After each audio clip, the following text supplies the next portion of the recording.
योजनांमध्ये समतोल राखणं हे राज्यकर्त्यांचं काम आहे, असं भाजपा नेते सुधीर मुनगंटीवार यांनी म्हटलं आहे. लाडकी बहीण योजना सुरू केल्यानंतर बंद करणं चुकीचं आहे.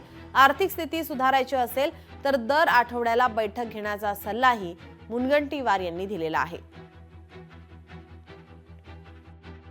अधिकाऱ्यांनी राज्य चालवायचं, अधिकाऱ्यांनी राज्याची अर्थव्यवस्था चालवायची, हे राजकीय नेत्यांचं काम नाही आहे. राजकीय नेत्यांचं काम आपल्या कर्तृत्वाने जेव्हा गोरगरिबांच्या कल्याणासाठी योजना कराव्या लागतात त्याचा समतोल करणं हे काम आहे. लाडकी बहीण योजना सुरू केल्यानंतर ती बंद करणं ही चूक आहे. 21 वर्षापासून 65 वर्षापर्यंत ज्यांना आपण निराधार विधवा परित्यक्त्या घटस्फोटिता योजनेचा फायदा देऊ शकत नव्हतो त्यांच्यासाठी ही योजना होती.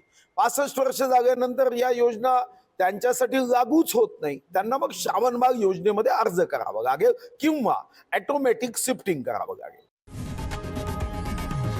लोकशाही मराठी ऐका, पहा, जागरूक रहा.